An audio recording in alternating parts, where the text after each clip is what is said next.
first row. My name is Katie Rosacci and I'm your Customer Service Manager. I'd also like to introduce our Customer Service Supervisor, Lucy Houston. On behalf of Captain Tony Barden and the crew, it is our pleasure having you with us today. I'd like to take this opportunity to welcome back our Qantas, Emirates and One World frequent flyers travelling on board. As you're settling in, place all large bags in the overhead lockers and smaller bags under the seat in front of you. If you are seated in business or in an exit row, all bags must be placed in the overhead lockers. Small handheld devices may be stored in your seat pocket. Check that you are seated in the seat allocated on your boarding pass. Your seatbelt is firmly fastened. We've got everyone on board and we're just about to request our push back clearance. So that's just going to be right on schedule. And so at this stage I expect to have you into London on schedule at 10 minutes past 5. Current time in London now coming up to 18 minutes past 9 on Wednesday evening. Forecast weather for arrival into London, it's raining at the moment, and during our arrival time the rain to be clearing and the possibility of some mist. While I have your attention, if I could point out a company requirement to ensure you do keep your seatbelts comfortably fastened whilst ever seated, particularly when trying to get some sleep, just in case we do encounter any unexpected turbulence. If I could leave you now with the Customer Service Manager, Katie Rizarte, and her crew, who will trust to do everything they can to make the flight as comfortable as possible. Before we take off, make sure that all your cabin baggage is stowed in the overhead locker or under the seat in front of you. You must have your seatbelt done up low and tight during takeoff, landing, and whenever the seatbelt sign is on. Fasten your seatbelt by inserting the clasp into the buckle and tighten by pulling the strap. If you are seated in first, also ensure that your sash belt is in place for takeoff and landing. Undo your seatbelt by pressing the button. While seated at other times, it's Moving forward. If you're seated in first, your brace position is to sit upright, place your hands on your knees and bring your chin towards your chest. في حالة الطوارئ يتعين عليكم أن تألفوا مكان المقبض المناسب لمقعدكم. Take a moment now to check where the nearest exits are on this aircraft as the cabin crew point them out. Note that your nearest exit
temperature of 4 degrees Celsius. So we expect you making an approach from the east this morning. Through the night we have been progressing as per the flight plan.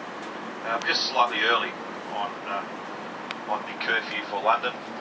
So at this stage, we can or may expect some slight holding just prior to our arrival. Of course, we can't touch down until 1 minute past 5. And with that, I expect to be at the terminal on schedule at 10 minutes past 5 on Thursday morning. Time now coming up to 18 minutes past 4. On behalf of the crew, just a pleasant, comfortable flight. Hope Santa was good for you, and see you again when next you fly.